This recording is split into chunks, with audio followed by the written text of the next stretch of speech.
ఎన్నికలై 13 నెలల కాలం అయింది. 13 నెలల తర్వాత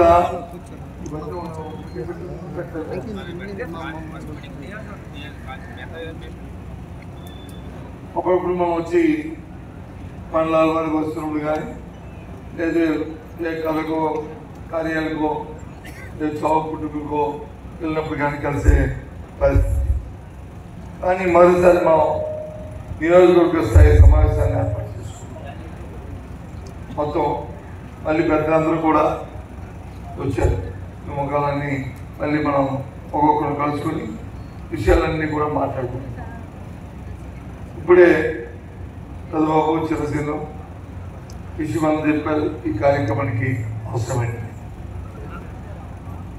రాజకీయాల్లో ఒకసారి గెలుస్తాం, ఒకసారి పోతాం, ఓడిపోతాం. అది పెద్ద పట్టింపు కాదు. కానీ మనిషికి విలువ, మాటిస్తే మాట నెరవేర్చుకోవడం ఆ తాలూకా ఉంటే అది స్వాస్థ్యంగా వ్యక్తికి కానీ రాజకీయానికి కానీ కుటుంబంలో కానీ లేదా వ్యాపారంలో కానీ దానికి ఒక శాంతిటీ ఉంటుంది. ఆ కార్యక్రమాలు చేయాలి. మనం పెరిగిన వాతావరణం అది. కాబట్టి ఆ వాతావరణాన్ని ఈ మధ్యకాలంలో అది డిబేషన్ వస్తుంది, ఇది రాజకీయాలు ఇది సాంప్రదాయం కాదు అని మన నాయకుడు జగన్మోహన్ రెడ్డి గారు వచ్చి ఒక కార్యక్రమం తీసుకున్నారు. ఆ కార్యక్రమాన్ని గ్రామాల్లో తీసుకెళ్ళాలనే ఇప్పుడు ఈ సమావేశం తాలూకా ఉద్దేశం. ఈ సమావేశం ఉద్దేశం రాష్ట్ర వ్యాప్తంగా తీసుకున్న కార్యక్రమాన్ని జిల్లాల వారి, నియోజకవర్గం వారి, నియోజకవర్గం తర్వాత మండలాల్లో మన 4 మండలాల సమావేశం పెట్టుకుని అప్పుడు గ్రామాలకు తీసుకెళ్ళాలి. ఇదేదో ఆ చంద్రబాబు నాయుడు గారి మీదో లేదా పవన్ కళ్యాణ్ మీదో లేకపోతే ఇందాక చంద్రశేఖర ప్రజలు చెప్పినట్టు ఏదో లోపలికి ఉన్న ఎమ్మెల్యే గారి మీదో లేకపోతే ఇంకొకరి మీదో ఏదో బురదల్లామని వాళ్ళు వచ్చి వాళ్ళని మనకి కోపాన్నో లేదా మనం ఓడిపోయిన ఒక బాధను వ్యక్తపరచడానికి కాదు. ఇవాళ జరుగుతున్న కార్యక్రమం. ఈ కార్యక్రమం ఏంటంటే మనిషి అనేవాడికి మాటిస్తే మాట నిలబడాలనేది ధ్యేయం. ఎన్నికల్లో ఏదైనా చెప్తే ఆ కార్యక్రమం జరగాలనేది మన పార్టీ సిద్ధాంతం. ఆ సిద్ధాంతం ప్రకారమే జగన్మోహన్ రెడ్డి గారు ముఖ్యమంత్రి అయిన తర్వాత ఆయన వచ్చి ఏదైతే ఎన్నికల ప్రణాళిక ఉందో ఆ ప్రణాళికను వచ్చి ఒక భగవద్గీత, ఒక ఖురాను, ఒక బైబిల్ అని చెప్పి మీ మంత్రులుగా ఉంటే మా అందరికీ మా తాలూకా ఆఫీసుల్లోనూ మా క్యాంప్ ఆఫీసుల్లోనూ ఆ తాలూకా ఎన్నికల ప్రణాళిక వచ్చి ఆ బోర్డుని మీ ఎదురుగా ఉండాలి. వచ్చే సామాన్య ప్రజలు కానీ వచ్చే సందర్శకులు కానీ లేదా పాత్రికేయులు కానీ ఆ కార్యక్రమం చూడాలి. నువ్వు కూడా ఉదయం వచ్చినప్పుడు అవి మీరు చూడాలి. చూసి అవి ఎన్ని చేసాము, ఎన్ని చేయలేదు, ఎందుకు చేయలేకపోతున్నాము అన్నీ నోటు చేయాలి. అదే రాజకీయాలకు అర్థం పరమాత్మని మరి నమ్మి ఆ కార్యక్రమాన్ని చేశాం.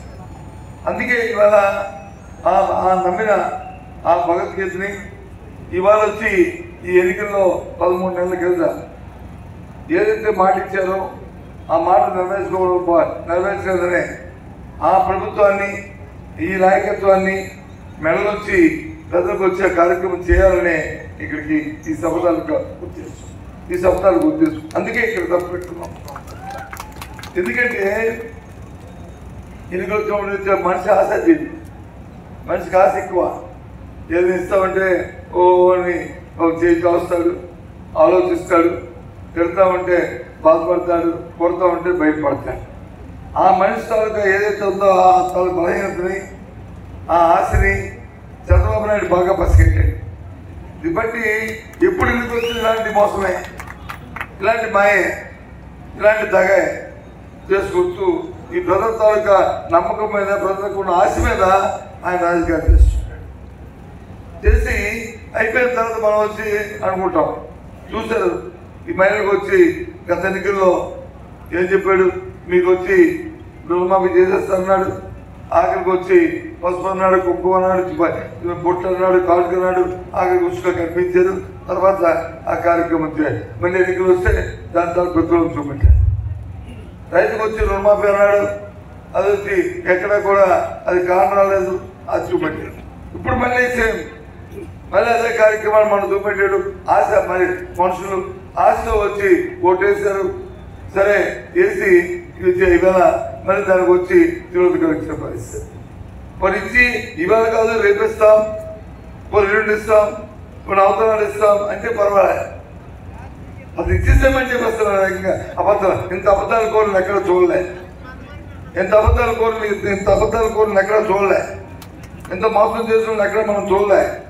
భారతదేశ రాజకీయాల్లో ఈ రకమైన ఆలోచన ఉన్న ఇలాంటి నాయకుల్ని మనం ఎక్కడ చూడలే. ఇవాళ కాకపోతే రేపు తిరుగు అవసరం అని ఉంటాం చూడలే. మన జగన్మోహన్ రెడ్డి మాటలు పెట్టండి, అక్కడ అందులో చంద్రబాబు నాయుడు గారు మాట్లాడుకుంటే ఏమిది జగన్ చేస్తున్నవే కాకుండా జగన్ కన్నా ఇంకా ఎక్కువ చేస్తానన్నాడు. మొదటి నుంచి ఇస్తున్నా జగన్మోహన్ రెడ్డి పెట్టిన సంక్షేమ కార్యక్రమాలు ఆగిపోవు, ఇంకా మెరుగైన సంక్షేమ కార్యక్రమాలు ఇచ్చి మిమ్మల్ని ముందుకు తీసుకుపోతామని హామీ ఇస్తున్నా. జగన్మోహన్ రెడ్డి గారు ఇచ్చిన సంక్షేమ కార్యక్రమాల్ని కొనసాగిస్తూ ఇంకా మెరుగైన కార్యక్రమం అంటే ఆయన సూపర్ 6 సూపర్ 7 అంతే కదా, అలా ఉంచు అంతే కదా. మరి జగన్మోహన్ రెడ్డి కార్యక్రమం ఎందుకంటే మనం ఈ మేనిఫెస్టోని పాతికేయ కింద నమ్ముతాం, ఖురాన్ కింద నమ్ముతాం, బైబిల్ కింద నమ్ముతాం. నమ్మి కార్యక్రమాన్ని మా ప్రజల దగ్గర ఓటు అడుగుతాం. ఓటు అడిగి 5 సంవత్సరాలు ఆ కార్యక్రమంగా చెప్పడానికి కూడా ఇంకా చేయడానికి ప్రయత్నం చేస్తాం. చెప్పడం చేయడం వాళ్ళ పక్కన పెట్టు, చెప్పడం చేస్తుంది మోసగాళ్ళు. మళ్ళీ తిరిగి భయపెట్టి అడిగితే నీకు నాలుగు మందం నీకు వచ్చి చంద్రబాబు చెప్పొద్ది కిలోమీటర్ అయిపోయి అన్ని కార్యక్రమాలు అయిపోయింది, సూపర్ 6 అయిపోయిందని.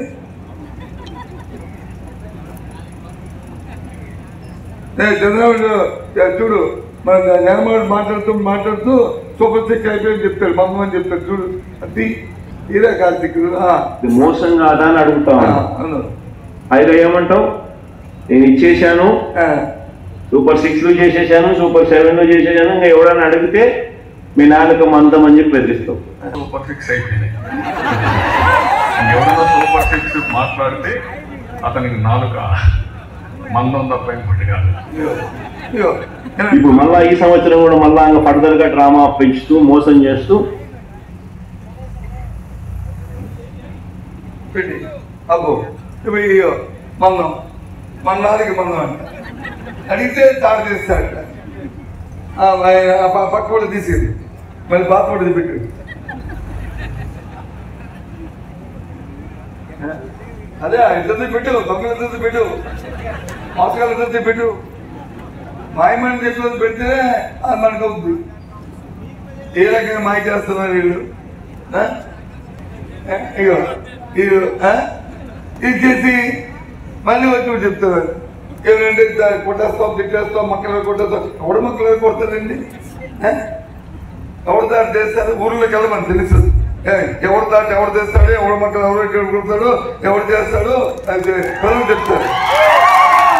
ఈ పొడికి వెళ్ళమండి, ఈ మేనిఫెస్టో పట్టుకెళ్ళి అక్కడ చదవమనండి. అప్పుడు కాదు ఓటీపీ ఇచ్చేసి ఇందాక తెలిసింది చెప్పాడు, మనం అప్రమత్తంగా ఉన్నాం.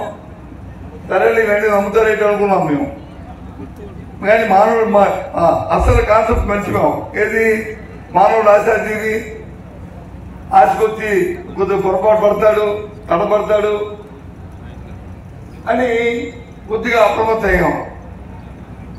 కానీ హ్యూమన్ సైకాలజీ తెలిసిన వ్యక్తి అవసరం అంత పెద్ద మోసగాడు చంద్రబాబు నాయుడు, అంత పెద్ద అబద్ధాలు చంద్రబాబు ఆయన తోడు ఈయన దొందు.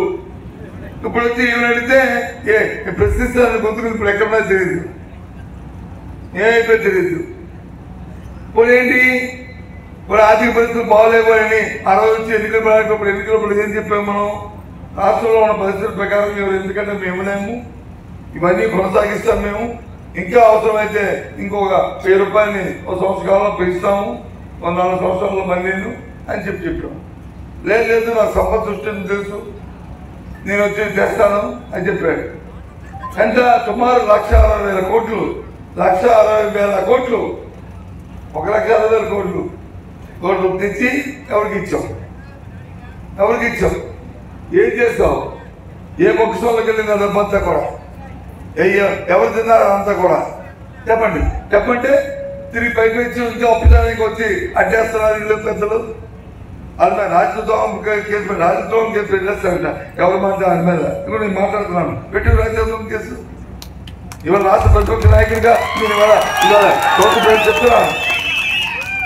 నువ్వు ఏదైతే ఏపీఎండిసి సంబంధించి నువ్వు అప్పు తెచ్చావు, అప్పు తీసుకోవడం థర్డ్ పార్టీకి వచ్చి ఇన్వాల్వ్మెంట్ చేసి చట్ట ప్రకారం కాకుండా చట్టాన్ని చేతితో తీసుకుంటూ నిబంధనలు పాటించకుండా చేసింది ఈ రాష్ట్రంలో ప్రయోజనాలకు ఆటంకం కాదా? రాబోయే తరాల యొక్క భవిష్యత్తుని తాకట్టు పెట్టడానికి ఎవరిచ్చేది హక్కు? ఎవరు చెప్పారు నీకు ఇచ్చారు హక్కు?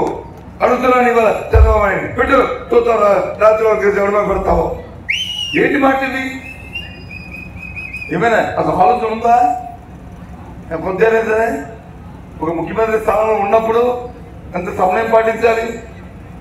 ఇంకదే కాదు, మనం చూస్తాం మన క్యాబినెట్ మీటింగ్ అయింది 4 రోజుల కింద 5 రోజుల కింద వాళ్ళు ఎప్పుడైంది అదే డేట్ క్యాబినెట్ మీద పోలే 4-5 రోజుల కింద ఆ మన్నాడు పేపర్లో చూసాం, మనం టీవీలో చూసాం. ఏమని మంత్రులు వచ్చి తినేస్తున్నారు, దోచేస్తున్నారు. కొందరు మంత్రులు, కొందరు ఎమ్మెల్యేలు. కాబట్టి జాగ్రత్త కాకపోతే మీ ఉద్యోగం తీసేస్తాను, దోచేస్తాను. నువ్వే చెప్పావు కదా, దోపిడీ చేస్తాను నువ్వే చెప్పావు కదా. నేను చెప్తున్నాను, రాజుగారు అనుకుంటే మంత్రులు అనుకుంటారు. యథా రాజా తథా ప్రజా, యథా రాజా తథా మంత్రి, యథా రాజా తథా మంత్రి. నువ్వు తినేస్తే అత్యంతమైన చెప్పు. నువ్వు సక్రమంగా ఉండి మీరు సక్రమంగా పరిపాలించి మీరు అబద్ధాలు ఆడకుండా చెప్పింది చేస్తే ప్రజలు కూడా సక్రమంగా ఉండి సక్రమంగా చేస్తారు. నువ్వే పెద్ద దోపిడీ, నువ్వే పెద్ద అబద్ధాలు కోరయ్యి నువ్వే ఈ కార్యక్రమం చేసుకుంటే మన మంత్రులు పాప ఆల్మేంటో నువ్వు వచ్చి మోతాడైతే వాళ్ళ వ్యక్తులు ఏకంగా కళాలమ్మంటూ మొత్తం రాష్ట్రంతో విద్యాదీవన విద్యాదీవన ఇచ్చేది అది లేదు. ముఖ్యంగా ఇందులో డాక్టర్ల మీద పొరుగులోకి వెళ్తారు కదా అడగండి. ఇప్పుడు అది ఇప్పుడే అడిగాను, అంటే నాకు తెలుసు కదా కొంత మళ్ళీ ఏమైనా ఈ మధ్యకాలంలో చేశారని ఎంపీపీ అడిగాను. గౌరవ ఎంపీపీ అమ్మా ఏమైనా ఇస్తున్నావు 0 వడ్డీ డాక్టర్ గారు 0 కరెక్ట్గా టైం వచ్చింది 0 వడ్డీ చేసింది. ఇప్పుడు ఆ 0 వడ్డీ లేదు, మరి ఇప్పుడు ఇస్తామో తెలియదు. ఈ 11 నెలల కాలంలో ఎక్కడ 0 వడ్డీని ₹1 రీడింగ్ చేసిన పాపాన పోలేదు. జగనన్న చేదోడు లేదు. ఎక్కడ మనం ఉన్నది హాస్పిటల్నే ఇందాక తెలిసి చెప్పినట్లు అవి వచ్చి ప్రైవేట్కి ఇచ్చేద్దాం అనుకుంటారు. ప్రైవేట్ వాళ్ళకి ఇచ్చి అలాగా ఆ హాస్పిటల్ మొత్తం రాష్ట్రంలో ఉన్న ఏవైతే ఉన్నాయో జగన్మోహన్ రెడ్డి గారు ఏదైనా పెట్టినా ఈ 17 హాస్పిటల్ని ప్రైవేట్ వాళ్ళకి ఇచ్చి ప్రైవేట్ వాళ్ళకి వచ్చి ప్రైవేట్ వాళ్ళకి వస్తే ఏమవుతుంది ఈ కార్యక్రమం. మరి నువ్వు చెప్పినవే కదా ఇవేమి నువ్వే అన్నా కదా, ఇప్పుడు నువ్వు ఇన్నా కదా. ఇదేదో సత్యబాబు గారు వచ్చి మ్యానిపులేట్ చేసి ఆయన బతుకుతో చెప్పి జగన్మోహన్ గారు వచ్చి చంద్రబాబు నాయుడిని ఈదులో పెడదామని చెప్పిన కార్యక్రమాలు కాదు కదా. ఎందుకు చెప్పాలా? ఆ ప్రభుత్వం తన విధానాలు అవి. ఆ కార్యక్రమాలు నా కార్యక్రమాలు వచ్చి ఇవి, ఈ సూపర్ 6 సూపర్ 7 ఇవి చేస్తాను అంతే చెప్పి తప్పు కాదు. జగన్మోహన్ గారు చేస్తుంది కొనసాగిస్తూ ఇది చేస్తాను. ఇది ఎందుకు చెప్తానంటే ఈ మోసాన్ని మనం ఊళ్ళో చెప్పడానికే ఈ సభ. అందుకే మీకు అందరూ, ఎందుకంటే ఇక్కడ అందరూ కూడా క్రియాశీలక కార్యకర్తలు, సమాజం పట్ల ఊరు పట్ల ఒక బాధ్యత ఉన్న వాళ్ళు మనందరూ ఇక్కడ ఉన్న వాళ్ళందరూ కూడా. మన బాధ్యత మనం గుర్తెరిగి అధికారం అనేది ముఖ్యం కాదు. అధికారం వస్తుంటే పోతుంటే ఉంటాయి, కానీ ఊర్లో ప్రజల సంక్షేమం, ప్రజల రక్షణ, ప్రజల అవసరాలు తీర్చడం అధికారం ఉంటే ప్రభుత్వంతో తీరుస్తాం. అధికారం లేకపోతే ప్రతిపక్షంగా ఉంటూ వాళ్ళ గొంతుకు మనం గొంతుకై అవన్నీ కార్యక్రమాన్ని చెప్పి వాళ్ళ త్వరగా ఆ కార్యక్రమం నడుము ఉంచి ఆ కార్యక్రమాన్ని చేయిస్తాం. అందుకు ఇవాళ ఇస్తామా అంతేకాదు. మళ్ళీ ఏం చెప్పి ఇంతే చెప్పలే, మొత్తం రాష్ట్రంలో 5 కోట్ల మంది మీద ఒట్టేస్తారు. మన మీదే కాదు, తెలుగుదేశం మీద కూడా ఒట్టేశారు. ఈ ఆగి ఓటేశారు కదా, వాళ్ళ మీద కూడా ఓటేశారు. సామాజిక ప్రధానికంగా ఓటేశారు, ప్రమాణం చేశారు. ప్రమాణం కాదు, తెలుగుదేశం నాయకులు ఊళ్ళో ఉంటారు కదా, ఎవరో ఉన్న ఊరు పెద్దో లేదా బూత్ కమిటీ మెంబరో చైర్మన్ లేకపోతే ఏవో అక్కడ ఉన్న సర్పంచ్ ఎంపీటీసీ వాళ్ళతో కూడా సంతకం పెట్టించారు. ఈ బాబు ఇద్దరు కూడా ఉంది, వాళ్ళిద్దరు కూడా ఉంది. ఇందులో తీసా కదా పవన్ కళ్యాణ్ చంద్రబాబు నాయుడు పవన్ కళ్యాణ్ చంద్రబాబు కాదు. అది దాన్ని జూమ్ చేయి, దాన్ని కొద్ది జూమ్ చేయి, చాలా అంతే ఉంచు. ఇంకో చూడండి వాళ్ళిద్దరు ఆ ప్రమాణం ఎలా చేశారు తెలుసా? అక్కడ ఎవరు అక్కడ చదవండి, మళ్ళీ చదువు. అక్కడ వాళ్ళు ఈ విషయంలో చదువు రాదు, ఆడు ఓడకూడదు తెలుస్తాడు. ఎందుకు కమ్మి చదువుతాడు ఉదయం నుంచి ఏమంది కమ్మి చదువుతాడు తెచ్చుకుంది. చంద్రబాబు నాయుడు గారు, పవన్ కళ్యాణ్ అనే మేము, మన రాష్ట్ర ప్రజలు ఇది చంద్రబాబు నాయుడు గారు ఉందా? నాయుడు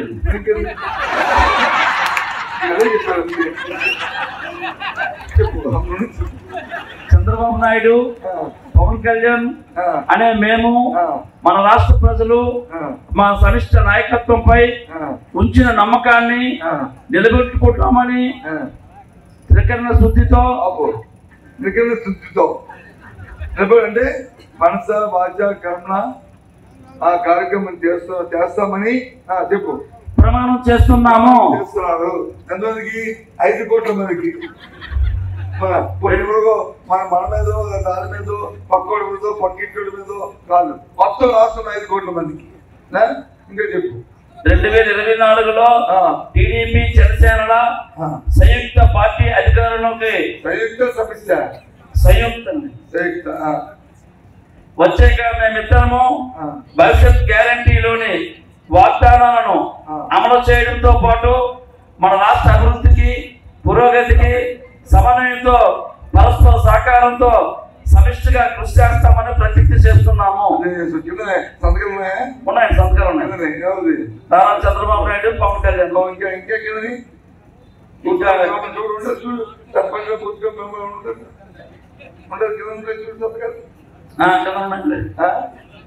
బూత్ కమిటీ వాళ్ళ పేర్లు మనం డాక్యుమెంట్ రాసుకుంటాం కదా, బూత్ కమిటీ సాక్షి పెడతారు, చాలే సాక్షి పెడతారు కదా, ఆ సాక్షి ఎందుకు చెప్తానంటే ఊళ్ళోకి వెళ్తున్నాం కదా, అయ్యా ఇది వచ్చి తెలుగుదేశం మనకెందుకు కొనుక్కుంటా అంటే ఎన్నికలు మళ్ళీ ఎందుకు వస్తాయి? ఇందాక వచ్చి పెద్దలకు వచ్చేసి ఇంకా పెద్ద మార్గంలో వచ్చి వెంటనే వచ్చేస్తుంది, ఎన్నికల్లో మనం వచ్చి ప్రభుత్వం వచ్చేస్తుంది. అవన్నీ 4 సంవత్సరాలు ఉంటాయి, ప్రజాస్వామ్యం 5 సంవత్సరాలకు వస్తాయి, ఎన్నికలు వస్తాయి. తెలుగులో ఫాస్టెస్ట్ న్యూస్ ఇప్పుడు కొత్త అవతారంలో 5 సెకండ్లోనే పూర్తి వార్తా సమాచారం మీ చేతిలో. సోషల్ మీడియా ట్రెండ్స్ మీ కళ్ళ ముందుకే live TV and voice search ఆప్షన్స్తో ఇప్పుడే డౌన్లోడ్ చేయండి. యాప్ లింక్ డిస్క్రిప్షన్లో ఉంది.